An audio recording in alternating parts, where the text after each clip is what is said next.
तो आज मैं आपके साथ यहाँ पे डिस्कस करने वाला हूँ chapter 10 light reflection and refraction. तो इस चैप्टर के जो बेसिक्स होते हैं वो बेसिक्स के लिए आप हमारे लेक्चर्स पहले से भी देख चुके होंगे। सबसे पहले हम इनके बेसिक्स को और भी ज्यादा कवर करते हुए इनके रे डायग्राम्स को आपको पहले समझाएंगे। तो बच्चों इनके रे डायग्राम्स के लिए आप तैयार हो जाइए, जो कि एग्जाम्स में आते ही आते हैं। ये इनके रे डायग्राम्स हैं, इन्हें पहले आपको समझना पड़ेगा कि ये किस तरह से बनते हैं। तो बच्चों सबसे पहले याद रखिए कि ये क्लास 10th का चैप्टर है और इस चैप्टर से सबसे पहले हम लोग कवर करने जा रहे हैं इसके रे डायग्राम्स। तो इसके रे डायग्राम्स के लिए आप पूरी तरह से तैयार हो जाइए। और चैप्टर का नाम आप जान ही चुके हैं कि वो चैप्टर का नाम क्या है, लाइट। तो सबसे पहले जो भी रे डायग्राम्स है वो एनसीईआरटी में भी हूबहू बने हैं। तो आप अपनी एनसीईआरटी खोलेंगे कि तो उसमें भी ऐसे ही रे डायग्राम दिखाई देंगे। तो सबसे पहले रे डायग्राम को समझने के लिए हम क्या करते हैं, सबसे पहले हम चैप्टर का नाम डाल लेते हैं। यहाँ पे चैप्टर का नाम है लाइट, और लाइट में हम लोग क्या पढ़ते हैं, रिफ्लेक्शन और रिफ्रैक्शन। तो ये हो गया बच्चों आपका chapter number 10, light reflection and refraction. तो ये हो गया बच्चों चैप्टर का नाम। और आप सभी अब रेडी हो जाइए कि चैप्टर में क्या क्या है उसको समझने के लिए हम सबसे पहले रे डायग्राम्स का यूज करेंगे। और उससे भी पहले मैं आपको बता दूं, बेसिकली जो मिरर होते हैं, क्या होते हैं, मिरर। मिरर का मतलब हिंदी में क्या होता है, शीशा। जो मिरर होते हैं बच्चों वो तीन तरह के होते हैं।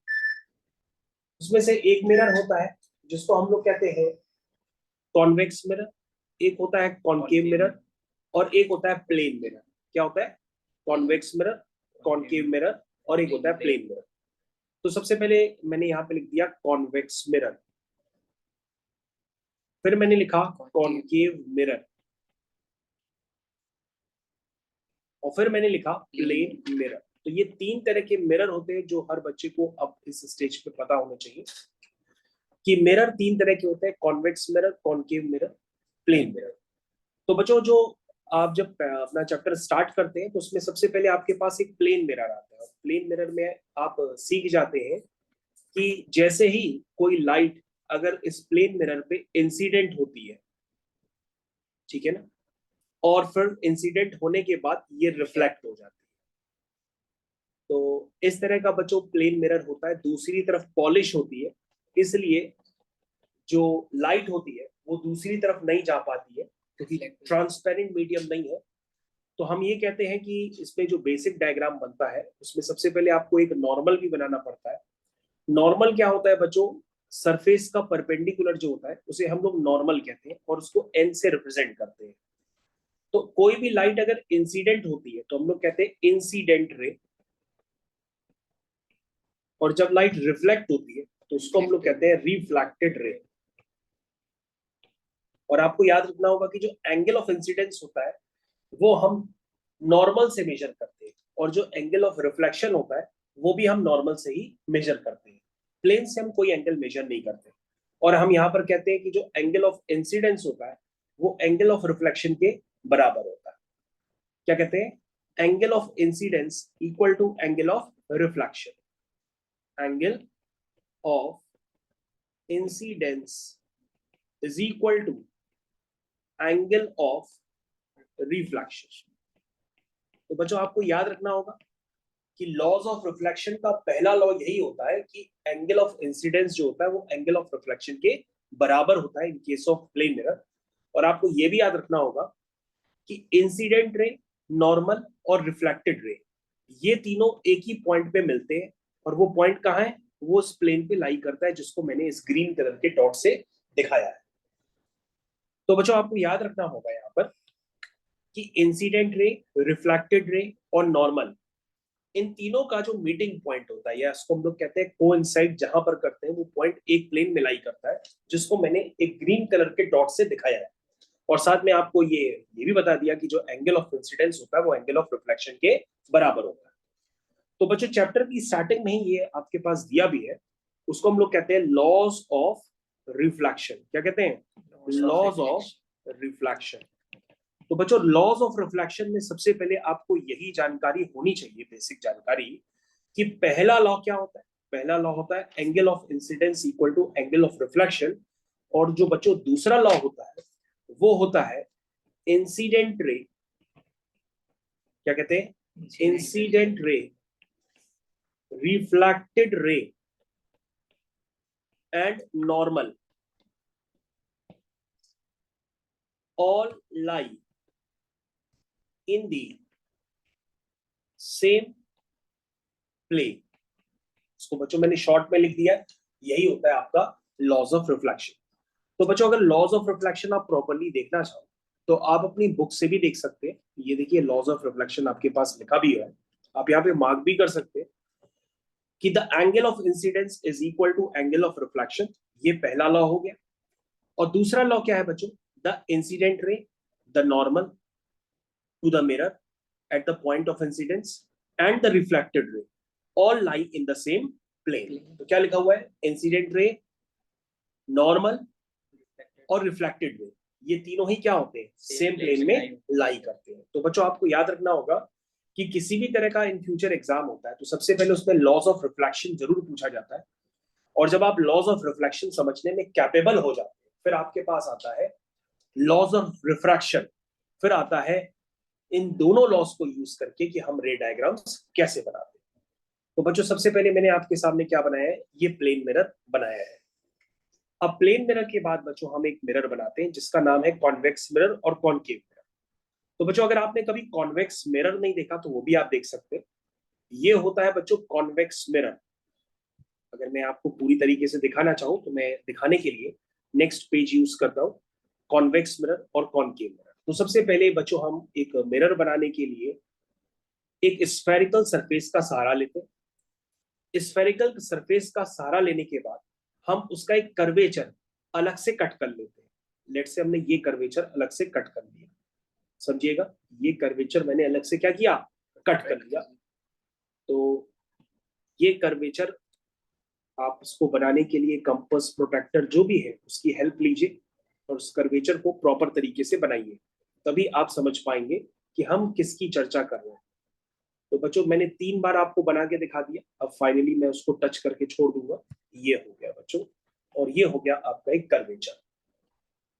ठीक है, तो बेसिकली आपको इस तरह के कर्वेचर्स बनाने होंगे। अब मैं एक कंप्लीट कर्वेचर आपको बना के देता हूं, जरा ध्यान से देखते रहिएगा। इसको मैं थोड़ा सा डार्कनेस बढ़ा देता हूं।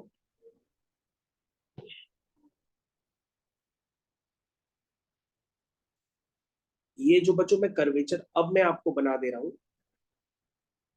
और इसी की हेल्प से मैं क्या बनाऊंगा अब आपके सामने कॉनकेव मिरर, क्योंकि सबसे पहले हम कॉनकेव मिरर के ही रे डायग्राम्स देखना चालू करने वाले हैं। ठीक है, तो बच्चों देखो मैंने ये पार्ट हटा दिया। तो अगर मैं इस पार्ट को ना हटाऊं तो आपको ये भी समझ में आएगा कि इसका सेंटर कहां पर है। इसका सेंटर यहां पर होगा, तो उसको हम लोग कहते हैं सेंटर ऑफ कर्वेचर। और इस कर्वेचर की रेडियस कितनी होगी, ये रेडियस है, तो उसको हम लोग कहते हैं रेडियस ऑफ कर्वेचर। समझ में आया? तो बच्चों ये बातें आपको क्लियर होनी चाहिए कि सेंटर ऑफ कर्वेचर क्या होता है, रेडियस ऑफ कर्वेचर क्या होता है। अब बच्चों मैंने ये जो कर्वेचर है वो आपके सामने कंप्लीटली बना दिया है। और अगर मैं इस पे पॉलिश बच्चों मैं बाहर की तरफ कर दूं, इस पे पॉलिश अगर मैं कहा कर दूं, बाहर की तरफ कर दूं, तो इसका नाम होता है कॉनकेव मिरर।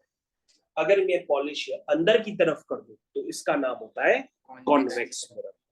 तो बच्चों आपको ये समझनी होगी, यही सच्चाई है, इसी तरीके से आपको पढ़ना है। मेरे ख्याल से सारे बच्चे समझ गए होंगे अच्छी तरीके से। ठीक है, तो बच्चों अगर आप समझ गए तो उसका नाम लिख लीजिए आप। इसका नाम है, this is called radius of curvature. और इसका नाम समझ गए तो इसका नाम क्या है, सेंटर ऑफ कर्वेचर। तो बच्चों ये हो गया सेंटर ऑफ कर्वेचर, ये हो गया रेडियस ऑफ कर्वेचर, और ये आपके पास हो गया पूरा डायग्राम जिसका नाम है कॉनकेव मिरर। क्या नाम है इसका, कॉनकेव मिरर। तो बच्चों कॉनकेव मिरर देखने में कुछ इस तरह से नजर आएगा। तो बच्चों जितने भी मिरर होते हैं वो एक्चुअली में देखने में स्फेरिकली होते हैं। जैसे अभी आपने देखा है कि स्फेरिकल मिरर है जिसका नाम कॉनकेव मिरर है। और बच्चों अगर आप फिर से देखना चाहें तो आप दोबारा देख सकते हैं। अब मैं एक दोबारा मिरर बनाऊंगा। मैं क्या करने जा रहा हूँ, एक मैं दोबारा मिरर बनाने जा रहा हूँ। इस मिरर को बनाने के बाद मैं इसका नाम दूंगा कॉन्वेक्स मिरर। ये बच्चों मैंने रे डायग्राम को अच्छे से कंप्लीट कर दिया। आप भी कंप्लीट कर सकते हैं कंपास और प्रोटेक्टर की हेल्प से। यहाँ बच्चों इसका कहीं सेंटर होगा और यहाँ बच्चों इसकी कोई रेडियस होगी, तो इसका नाम हो गया रेडियस ऑफ कर्वेचर, और ये जो है सेंटर ऑफ कर्वेचर पहले की तरह। अगर मैं बच्चों उस पर पॉलिश जो है अंदर की तरफ कर दूं, ये देखिए मैंने पॉलिश अपनी अंदर की तरफ कर दी, तो इसका नाम क्या होगा? इसका नाम होगा कॉन्वेक्स मिरर। क्या नाम होगा? Convex mirror. तो बच्चों ये आपका हो गया कॉन्वेक्स मिरर और वो हो गया आपका कॉन्केव। जब पॉलिश बाहर की तरफ है तो कॉन्केव, और जब पॉलिश अंदर की तरफ है तो कॉन्वेक्स। तो ये दो तरह के मिरर होते हैं जिसमें सेंटर ऑफ कर्वेचर और रेडियस ऑफ कर्वेचर मैंने दोनों आपको डिफाइन करके दे दिए। चलिए बच्चों, अब मैंने इतना बेसिक बताने के बाद कुछ और बातों का डिस्कशन करते हैं। सबसे पहला रे डायग्राम, जितने भी बच्चों रे डायग्राम्स बनाने होते हैं उसके लिए सबसे पहले आप स्फेरिकल मिरर बनाएंगे, और स्फेरिकल मिरर बनाने के बाद ही आप रे डायग्राम्स को कंप्लीट कर सकते हैं। तो सबसे पहले मैंने एक स्फेरिकल मिरर बनाने की पूरी कोशिश की है। अब मैं उसके कर्वेचर को सेपरेट कर दूंगा। ये देखिए बच्चों, मैंने कर्वेचर को सेपरेट कर दिया। समझने की कोशिश करिएगा, जिन बच्चों के बेसिक्स वीक हैं तो वो हमसे अलग से लेक्चर लेकर के और भी ज्यादा पढ़ सकते हैं गहराई में जाके कि क्या होता है सेंटर ऑफ कर्वेचर, उसकी डेफिनेशन क्या होती है, उसकी रेडियस ऑफ कर्वेचर किसको कहते हैं। हालांकि मैंने पूरा आपको बता रहा हूँ, फिर भी अगर आपके बेसिक्स काफी वीक है तो आप इसको समझ सकते हैं। अब बच्चों ध्यान दीजिएगा, मैं इस एक्सिस को आगे कंटिन्यू कर देता हूँ। इस एक्सिस का नाम होता है प्रिंसिपल एक्सिस। क्या नाम होता है इसका? प्रिंसिपल एक्सिस इसको कहते हैं। इसका नाम होता है प्रिंसिपल एक्सिस। ये मैंने लिख दिया शॉर्ट। तो पहला रे डायग्राम ये कहता है कि कभी भी ऑब्जेक्ट होता है उसकी सबसे पहले पोजीशन कहां पर होती है? इन्फिनिटी पर होती है। क्या होती है? इन्फिनिटी, यानी कि ऑब्जेक्ट बहुत दूर है। और याद रखिए, कभी भी ऑब्जेक्ट अगर इन्फिनिटी पर होता है तो उससे आने वाली रे कैसे होती है? Parallel to principal axis. कैसे होती है? Parallel to principal axis. बच्चों आपको ध्यान देना होगा, कभी भी ध्यान दीजिएगा, कभी भी ऑब्जेक्ट अगर इंफिनिटी पर होता है तो उससे आने वाली रेखा होती है पैरेलल टू प्रिंसिपल एक्सिस। और आफ्टर रिफ्लेक्शन वो क्या करेगी? इस मिरर से रिफ्लेक्शन करेगी, और रिफ्लेक्शन करने के बाद वो जिस पॉइंट से पास होगी उस पॉइंट को हम लोग कहते हैं प्रिंसिपल फोकस। क्या कहते हैं? Principal focus. तो बच्चों ये बहुत बेसिक से डायग्राम है। ये रे डायग्राम्स आप कंप्लीट करिए। ऑब्जेक्ट कहां पर है? इंफिनिटी पर। याद रखिए, कभी भी ऑब्जेक्ट अगर इंफिनिटी पर होता है तो आने वाली ray parallel to principal axis होती है, जो आफ्टर रिफ्लेक्शन कहां से पास करती है? फोकस से पास करती है। तो इसका नाम क्या होता है? इसका नाम होता है प्रिंसिपल फोकस। क्या नाम होता है? Principal focus. ये बात सबको याद रहेगी, कभी भी ऑब्जेक्ट अगर इंफिनिटी पर होता है तो आने वाली ray parallel to principal axis आती है, और वो आफ्टर रिफ्लेक्शन कहां मीट करती है? फोकस। और बेसिकली बच्चों इन केस ऑफ मिरर जो फोकस होता है वो बेसिकली रेडियस ऑफ कर्वेचर की हाफ डिस्टेंस पर होता है। यानी अगर कंप्लीट रेडियस ऑफ कर्वेचर अगर 6 सेंटीमीटर पे है तो फोकस कहां पर होगा? 3 सेंटीमीटर पे होगा। और बच्चों इस पॉइंट का नाम होता है पोल। इस पॉइंट का नाम क्या होता है? पोल। इसको हम लोग पोल कहते हैं और कैपिटल पी से रिप्रेजेंट करते हैं। तो बच्चों अगर आप यहाँ पर पूरी एल्गोरिथम लिखना चाहें तो वो भी लिख सकते हैं कि ऑब्जेक्ट कहां पर था, तो कहोगे ऑब्जेक्ट था एट इंफिनिटी। इमेज कहां पर बनी? कहोगे सर इमेज बनी एट फोकस। कहां बनी? At focus. और नेचर क्या है? नेचर है smallest diminish, highly diminished. Highly diminished का मतलब बहुत छोटी, इतनी छोटी कि पॉइंट साइज दिखाई देती है। Highly diminished. हाईली डिमिनिश्ड का मतलब पॉइंट साइज क्या होती है? Point size. और रियल इमेज तो होगी, तो जो रियल इमेज होती है उसे हम लोग इन्वर्टेड भी कहते हैं। तो रियल और इन्वर्टेड भी आप लिख सकते हैं। बच्चों ऐसे सोच लो कि मान लीजिए आपका जो एरोप्लेन है जब आपको जमीन से दिखता है अपने घर से तो काफी ऊपर होता है, तो वो कैसा दिखता है? पॉइंट साइज दिखता है। लेकिन रियलिटी में एरोप्लेन को देखो तो वो काफी बड़ा होता है। तो तुमको पॉइंट साइज क्यों दिखाई दे रहा? क्योंकि वो ऑब्जेक्ट कहाँ है तुम्हारा? इन्फिनिटी पे। इसलिए तुम्हारे दिमाग में जो उसकी इमेज बन रही है वो कैसी बन रही है? पॉइंट साइज पर। बाकी मैंने आपको लिख के बता दिया कि कभी भी ऑब्जेक्ट अगर इन्फिनिटी पर होता है तो इमेज फोकस पे बनती है, बहुत छोटी बनेगी पॉइंट साइज, और रियल तो होगी। ऐसा थोड़ी नहीं कि प्लेन की जगह कौवा दिखाई देने लगेगा, प्लेन तो प्लेन ही नजर आएगा ना। नहीं समझ में आया, चाहे वो जितना भी दूर चला जाए, प्लेन की जगह हाथी थोड़ा ना दिखाई देगा। प्लेन को तो प्लेन ही बोलोगे ना, ऐसा थोड़ा ना बोलोगे मम्मी देखो ऊपर हाथी उड़ रहा है। तो ये हो गया। तो बच्चों यहाँ पे ध्यान दीजिएगा, मैं एक दूसरे रे डायग्राम को कंप्लीट करने के लिए फिर से मैंने स्फेरिकल मिरर बनाया और उसके कर्वेचर को मैंने कंप्लीट करने के लिए पूरी कोशिश कर दी। ये बच्चों कर्वेचर मैंने कंप्लीट करने की पूरी कोशिश कर दी, ठीक है। यहां पर उसका कहीं सेंटर मान लेता हूं और इसको गायब कर देता हूं, और उसके बाद हर बार की तरह काम रिपीट करूंगा। सबसे पहले क्या बनाऊंगा, प्रिंसिपल एक्सिस। और बच्चों फोकस आप जान ही चुके हो कि यहाँ फोकस होता है, इसको एफ से रिप्रेजेंट करते हैं। तो बच्चों अब आपका केस बनेगा कि ऑब्जेक्ट इंफिनिटी पे था, अब दूसरा केस बनता है कि ऑब्जेक्ट कहाँ है, बिहाइंड सेंटर ऑफ कर्वेचर। कहाँ है, सेंटर ऑफ कर्वेचर के पीछे। तो हमेशा जो रे चलती है पहली वाली ray parallel to principal axis चलेगी। जो ray parallel to principal axis चलती है वो आफ्टर रिफ्लेक्शन कहां से पास करती है, फोकस से पास करती है। तो बच्चों मैंने इसको फोकस से पास करा दिया। और याद रखिएगा बच्चों, जो रे सेंटर ऑफ कर्वेचर से जाती है वो नॉर्मल के अलोंग होती है, और जो रे नॉर्मल के अलोंग जाएगी वो वैसे ही वापस आ जाती है। ये आपको याद रखना पड़ेगा, क्योंकि angle of incidence equal to angle of reflection होता है। और चाहे इंसिडेंट एंगल हो चाहे वो रिफ्लेक्टेड एंगल हो, आप मेजर कहां से करते हैं, नॉर्मल से ही मेजर करते हैं। और कोई रे अगर नॉर्मल के अलोंग जा रही है ना, यानी वो नॉर्मल से कितना एंगल बनाएगी, 0 डिग्री।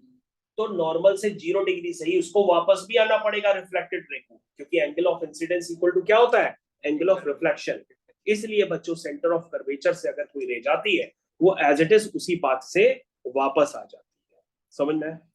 तो बच्चों यहां पर जो ऑब्जेक्ट की इमेज बनती है वो कहां बनती है, ये बनती है। यानी कितना नीचे बनी है प्रिंसिपल एक्सिस से, इतना नीचे बनी है, ठीक है। इसका मतलब अगर ऑब्जेक्ट का नाम था ए बी, तो इमेज का नाम क्या है, ए डैश बी डैश। और ये कौन सा मिरर है, कॉनकेव मिरर। तो याद रखिएगा बच्चों, कभी भी अगर आप कोई भी रे सेंटर ऑफ कर्वेचर से पास कराएं तो सेंटर ऑफ कर्वेचर बेसिकली एक नॉर्मल की तरह ही ट्रीट करता है। तो अगर वहां से कोई रे पास करती है तो वो उसी डायरेक्शन से वापस अपना पाथ रिट्रेस कर देती है। और कोई भी रे अगर पैरेलल टू प्रिंसिपल एक्सिस जाती है तो आफ्टर रिफ्लेक्शन वो फोकस से ही पास करती है। तो बच्चों यहाँ पे आपने दूसरा केस बनाया। दूसरा केस क्या बनाया कि जो ऑब्जेक्ट है, क्या है ऑब्जेक्ट, वो क्या है, बिहाइंड, क्या है, बिहाइंड सेंटर ऑफ कर्वेचर, यानी सेंटर ऑफ कर्वेचर के पीछे। इमेज क्या बनी है, इमेज बनी है बिटवीन सी एंड एफ। कैसी बनी है, बिटवीन सी एंड एफ। कैसे बनी है, ऑब्जेक्ट से छोटी। नेचर कैसा है, ऑब्जेक्ट से छोटी, ठीक है। तो लिखोगे स्मॉलर देन ऑब्जेक्ट, ऑब्जेक्ट से छोटी है, ठीक है। और कैसी है, उल्टी है, यानी कि इन्वर्टेड है। और जो इन्वर्टेड होता है वो रियल होता है। तो इन्वर्टेड एंड रियल, यानी रियल एंड इन्वर्टेड। तो बच्चों आपको ये भी ध्यान रखना होगा कि हमारे दिमाग में जितनी भी इमेजेस होती हैं वो इन्वर्टेड ही बनती है और दिमाग उनको रियल महसूस करता है। और रियल इमेज बच्चों हमेशा ही इन्वर्टेड बनती है। तो बच्चों आपने दो केसेस को कवर किया। ये आपका फर्स्ट केस था जब ऑब्जेक्ट इंफिनिटी पे था। ये आपका सेकंड केस है जब ऑब्जेक्ट आपका बिहाइंड सी। चलिए बच्चों थर्ड केस को कवर करते हैं। तो आप देखिए किस तरह से रे डायग्राम्स बनते हैं। ये अगर आप पहली बार देख रहे हैं तो अब आपको आदत बनानी पड़ेगी। कुछ रे डायग्राम्स मैं आपको बनाना सिखा रहा हूं, उसके बाद आप लेक्चर के थ्रू रे डायग्राम्स कवर करेंगे। चलिए, ये बच्चों हो गया आपका सेंटर, ये हो गया आपकी रेडियस, ये होता है पोल, और इसको बच्चों आगे बढ़ा दो तो उसको हम लोग कहते हैं प्रिंसिपल एक्सिस। इस पार्ट को हटा दो, फोकस बना दो ठीक बीचों बीच। अब ऑब्जेक्ट को प्लेस कर दो ऑन सेंटर ऑफ कर्वेचर, क्योंकि पहले था बिहाइंड सेंटर ऑफ कर्वेचर। अब क्या है बच्चों, अब बिहाइंड नहीं है, अब है ऑन सेंटर ऑफ कर्वेचर, ठीक है ना। तो सेंटर ऑफ कर्वेचर पर मैंने ऑब्जेक्ट को रख दिया, रख दिया। तो इमेज कैसे चलेगी, प्रिंसिपल एक्सिस के पैरेलल चलेगी, फिर फोकस से पास करेगी। तो बच्चों फोकस से पास कराइए जरा, पहले प्रिंसिपल एक्सिस के पैरेलल चलेगी, फिर फोकस से क्या करेगी, पास करेगी। तो रूल बता दिए। और बच्चों दूसरी रे कहां से जाएगी, दूसरी रे जो फोकस से जाएगी, याद रखिएगा दूसरी रे फोकस से जाएगी, और फोकस से जो रे जाती है, याद रखिएगा फोकस से जो रे जाती है वो after reflection parallel to principal axis हो जाती है। क्या हो जाती है, पैरेलल टू प्रिंसिपल एक्सिस हो जाती है। ये बात आपको याद रखनी होगी।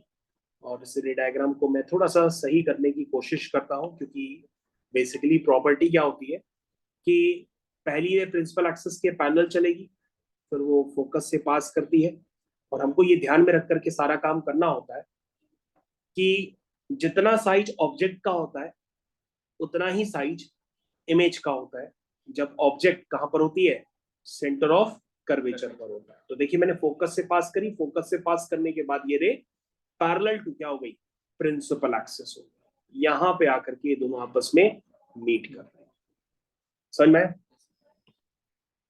तो बच्चों इमेज कहां बनी है, यहां बनी है ना इमेज, नीचे की तरफ ये आपकी इमेज बनी। तो ये था बच्चों ऑब्जेक्ट ए बी, और इसकी इमेज बनी ए डैश बी डैश। इमेज को बच्चों ए डैश बी डैश से ही रिप्रेजेंट करते हैं। अब आप यहां पर लिख सकते हैं कि जो ऑब्जेक्ट है वो कहां पर है, एट सी। इमेज कहां बनी, एट सी। कैसे बनी, real, inverted and same size. इसको नेचर कहते हैं। क्या कहते हैं, nature. This is real, inverted, ठीक है, and same size, and same size, same size. तो ये बातें आपको याद रहेंगी, मेरे ख्याल से ये बातें सभी बच्चों को याद रहेंगी कि किस तरह से हम लोग यहाँ पे वर्किंग करते हैं। तो बच्चे एक रे डायग्राम हम लोग और देख लेते हैं, बाकी रे डायग्राम्स को आप लोग लेक्चर से फिर कवर करिएगा। तो सबसे पहले हमें एक स्फेरिकल मिरर बनाना होता है, जिसको बनाने के लिए आप कंपास प्रोट्रैक्टर यूज करेंगे। मेरे पास तो डिजिटल बोर्ड है तो मैं उसी से ही बनाता चला जा रहा हूँ बार बार। कई लोग हाथ से भी बना लेते हैं डायरेक्ट कर्वेचर, अगर आपकी प्रैक्टिस है तो आप उससे भी बना लेंगे। तो बच्चों यहाँ पर इसका सेंटर हो गया, ये प्रिंसिपल एक्सिस हो गई, यहाँ बीचों बीच कहीं पे फोकस होगा, बाकी सारा पार्ट आप हटा दो। अब आप ऑब्जेक्ट को प्लेस करो। ऑब्जेक्ट था पहले इंफिनिटी पे, फिर था बिहाइंड सी, फिर हो गया ऑन सी। अब हम रखेंगे ऑब्जेक्ट को बिटवीन सी एंड एफ। कहाँ रखेंगे, बिटवीन सी एंड एफ। फिर इसके आगे जो नेक्स्ट केस होगा उसमें फोकस पे रख देंगे, फिर उसके आगे जो नेक्स्ट केस होगा वो फोकस और पोल के बीच में रख देंगे। सारे केस खत्म हो जाएंगे, टोटल 6 केस बनते हैं। तो यहाँ पर अब मैंने ऑब्जेक्ट को रखा है बिटवीन सी एंड एफ। तो सबसे पहले पहली रे प्रिंसिपल एक्सिस के पैरेलल चलती है, उसके बाद वो रे फोकस से पास करेगी। और बच्चों भी मैंने बताया था कि जो रे सेंटर ऑफ कर्वेचर से जाती है, जो रे सेंटर ऑफ कर्वेचर से जाती है वो जैसे जाएगी वैसे ही टकरा के वापस आ जाएगी। समझ रहे हैं? तो आपकी जो इमेज बनेगी बच्चों वो ये बनेगी, ये आपकी इमेज बन करके क्रिएट होगी। तो बच्चों ये आपका ऑब्जेक्ट है ए बी, और ये इमेज है आपकी ए डैश बी डैश। मिरर को बच्चों कंप्लीट कर लिया करिए, मिरर को बच्चों कंप्लीट कर लिया करिए। इस तरह से मिरर आपका कंप्लीट होता है, ठीक है।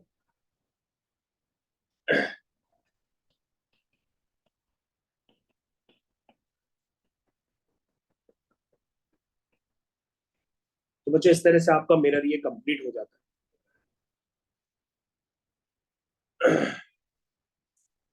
अब बच्चों इसमें आप सारी चीजें इंडिकेट कर लीजिए, जो जो इंडिकेट चीजें हमने आपको सिखा दी है। कौन कौन सी चीजें सिखा दी है, मैंने कहा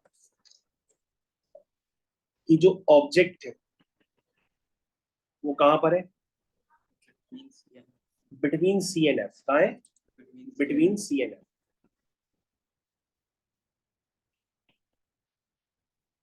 इमेज कहां बनी है, बिहाइंड सी के पीछे। कैसी है, नेचर। हाईली मैग्नीफाइड, ये क्या है? मैग्नीफाइड, रियल और इन्वर्टेड। मैग्नीफाइड क्यों? क्योंकि ऑब्जेक्ट से बड़ी है। Magnified, real and inverted. तो बच्चों इस तरह से रे डायग्राम्स बनते हैं। आपने हो सकता है पहली बार देखे हो रे डायग्राम्स, अब आपको आदत पड़ जाएगी इस तरह के रे डायग्राम्स बनाने की। और ये रे डायग्राम्स जिन बच्चों को सही ढंग से आ जाते हैं बनाने, तो वो भविष्य में काफी कुछ बड़े काम भी करते हैं। तो उस चैप्टर में जो बेसिकली टफ पार्ट था वो मैंने आपके साथ डिस्कस किया। फिर भी अगर आपको बहुत ही कम आता हो तो आप बेसिक लेक्चर से जरूर कवर करिए, ठीक है। तो मैंने जितने रे डायग्राम्स थे वो आपको बनाना सिखा दिए। तो आपको इतने रे डायग्राम्स पहले खुद से कंप्लीट करने और फिर बाकी बनाने। Thank you.